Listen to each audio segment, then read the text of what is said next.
اعوذ باللہ من الشیطان الرجیم بسم اللہ الرحمن الرحیم یا بنی آدم لا یفتننکم الشیطان کما اخرج ابویکم من الجنت ینزع عنہما لباسہما لیریہما سوآتہما انہ یراکم هو وقبیلہ من حیث لا ترونہم انا جعلنا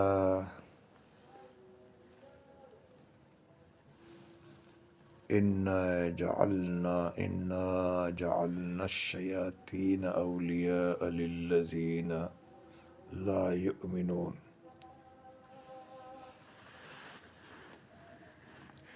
عزیزان محترم، سورۃ الاعراف آیت نمبر 27، اللہ تبارک و تعالیٰ کا ارشاد گرامی ہے کہ اے اولاد آدم، شیطان تم کو کسی خرابی میں نہ ڈال دے۔ لا یفتننکم، ضرور شیطان تمہیں کہیں خرابی میں، برائی میں نہ ڈال دے، آزمائش میں نہ ڈال دے۔ تمہاری تاریخ ہے کما اخرج ابویکم، کما جس طرح اس نے نکالا تمہارے والدین کو من الجنتی، جنت سے، ینزع عنہما لباسہما، اور کیا کر دیا، اس حالت میں ان کا لباس بھی اتروا دیا، اور وہ ان کو ان کی شرمگاہیں دکھائی۔ لیریہما سوآتہما، یہ ہما اور ہما جو لفظ آیا ہے یہ بار بار آئے نا، عنہما لباسہما لیریہما سوآتہما، یہ ہما جو ہے یہ ہو اور ہا کی جمع ہے، یعنی ڈوئل ہے، یہ تثنیہ ہے۔ تو یہاں پہ آپ دیکھیں گے یہ پروناؤن ہے والدین کی طرف نا، انہ یراکم، بے شک وہ تمہیں دیکھتا ہے، وہ اس کا لشکر تم کو ایسے ہی طور پہ دیکھتا ہے کہ تم ان کو نہیں دیکھتے ہو۔ انہ یراکم، بے شک وہ تو تمہیں دیکھتا ہے،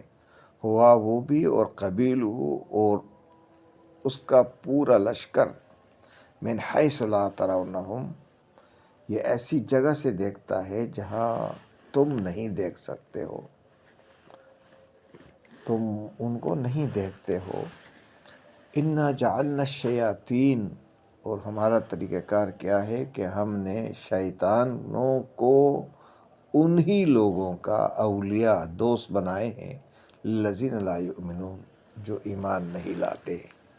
دراصل ایمان جو ہے امن سے ہے، جو لوگ امن پسند نہیں ہیں تو وہ شیطان کے دوست ہوں گے۔ تو شیطان کیا کرتا ہے، امن کو غارت کر دیتا ہے، تخریب کاری کا عمل شروع کرتا ہے، اور معاشرے میں سب سے بدترین تخریب کاری وہ ہے انسان کو برائی کی طرف مائل کر کے، اور انسان کو بے حیا بنانا، اور اس کو بے شرم کر دینا کہ اس کو شرم ہی نہ آئے، اور معاشرے میں برائی کو، زنا کو عام کر دینا،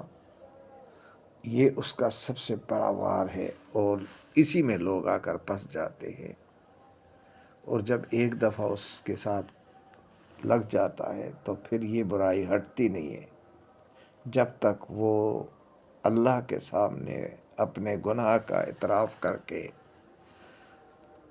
اپنے لیے مغفرت نہ مانگے اور پھر اس برائی سے واپس نہیں آئے، تو اللہ تبارک و تعالی پھر ایسے لوگوں کو بھی معاف نہیں کرتا ہے۔ معاشرہ برائی کی طرف مائل ہو جاتا ہے، اور معاشرے میں وہ انسان جو اس برائی کے طرف چلا گیا تو وہ ایمان سے ہٹ گیا، اور جب ایمان سے ہٹ جاتا ہے تو اس کے اندر بے ایمانی آ جائے گی، بددیانتی آ جائے گی،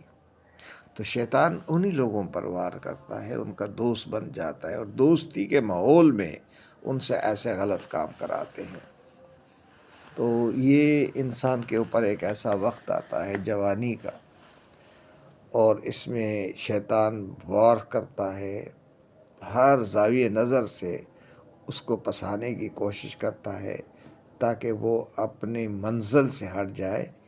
اور اللہ تبارک و تعالیٰ کے دین سے ہٹ جائے، اور ایک ایسے طریقے سے اس برائی کی طرف پھنس جائے تاکہ وہ دنیا کے اندر کسی کام کا نہ رہے۔ تو جو انسان برائی کی طرف مائل ہو جاتے ہیں تو ان کا کیا ہوتا ہے کہ ان کا پورا معاشرہ جو ہے، ان کا ماحول جو ہے وہ خراب ہو جاتا ہے، گھر بار تباہ ہو جاتے ہیں، جو نفس کا کہا مانتا ہے وہ تباہ ہو جاتے ہیں۔ تو یہ اللہ کا قانون ہے۔ اور پھر وہ طریقہ کار کیا کرتا ہے، وَإِذَا فَعَلَوْا فَاحِشَةً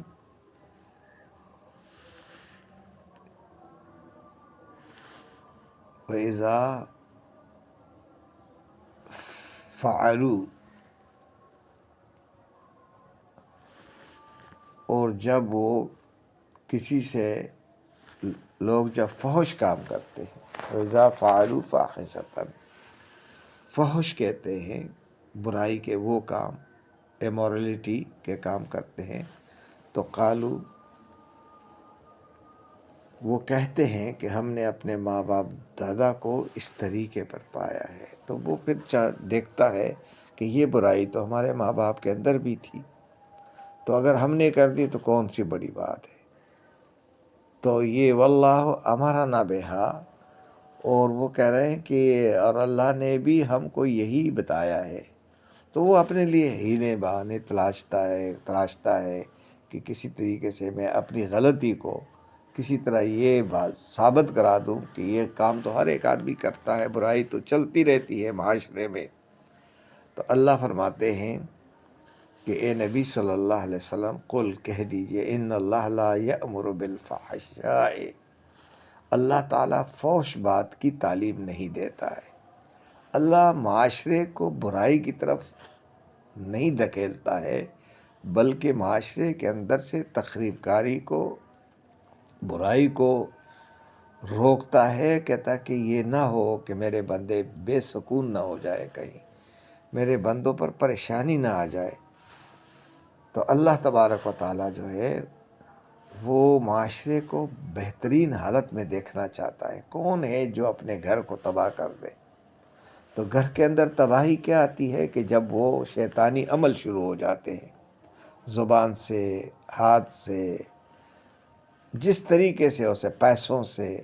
تو شیطان جسے چاہتا ہے کہ اس طرح چلو تو اس کو چلاتا ہے اور پورے گھر اور معاشرے کو تباہ کرنے میں لگا رہتا ہے، اور وہ وار کرتا ہے۔ اس کا طریقہ کار یہی ہے کہ وہ ہر زاویہ نظر سے، ہر طریقے سے انسان کو برائی میں پھنسانا چاہتا ہے۔ تو جب یہ لوگ کہتے ہیں کہ اللہ تعالیٰ نے تو ہمیں نہیں اس برائی سے روکا ہے، تو اللہ فرماتے ہیں تقولون علی اللہ ما لا تعلمون، کہ اللہ کے ذمہ ایسی بات کیوں لگاتے ہو، ایسی بات لگاتے ہو جس کا تمہیں سند نہیں ہے، تمہارے پاس علم ہی نہیں ہے، تم کیوں اللہ کے لیے اس طرح کی باتیں کرتے ہو؟ اللہ تبارک و تعالی خالق ہے، اس نے انسانوں کو پیدا کیا اور نیچرل کے مطابق سارا نظام بنایا ہے۔ اس نظام میں اگر کوئی خلل ڈالے گا تو وہ اپنے آپ کو بھی تباہ کرے گا اور پوری انسانیت کو تباہ کرے گا،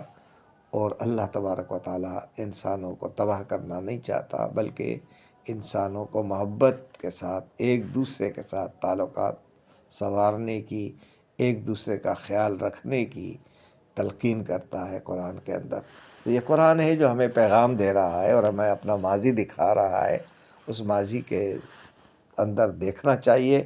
اب یہ ماضی صرف بنی آدم کا نہیں ہے، یہ اللہ کرے کہ بنی آدم کی اولاد کو، پوری اولاد کو بتا رہا ہے کہ ہر دور میں اپنے بارے میں سوچو کہ تمہارا جو کل دن چلا گیا، تم سے ہاتھ سے نکل گیا ہے، تم نے اس میں شیطان کو زیادہ راضی کیا یا اپنے نفس کو راضی کیا؟ تم نے برائی کی طرف مائل ہو گئے ہو یا اچھائی کی طرف مائل ہو گئے ہو؟ تو یہ اللہ تبارک و تعالی بچاتا ہے انسانوں کو کہ وہ برائی سے بچ جائے اور ایمان کی دنیا میں داخل ہو جائے. اور اللہ تبارک و تعالی اپنے نبی کے ذریعے اس پیغام کو پہنچانا چاہتا ہے تاکہ کسی کو کل یہ نہ ہو کہ مجھے معلوم نہیں تھا. کیونکہ انسان جب برائی کرتا ہے تو پھر وہ اپنے لیے ہیلے بہانے تراشتا ہے اور طرح طرح سی باتیں بناتا ہے کہ چلو جی یہ ہو گیا تو ہو گیا. اللہ تبارک و تعالیٰ فرماتا ہے کہ کل تمہیں یہ بولنا ہی نہ پڑے. تو یہ جو 2 آیات ہیں، ان آیات پہ ہمیں بہت زیادہ توجہ دینے کی ضرورت ہے اور اپنے بارے میں سوچنا چاہیے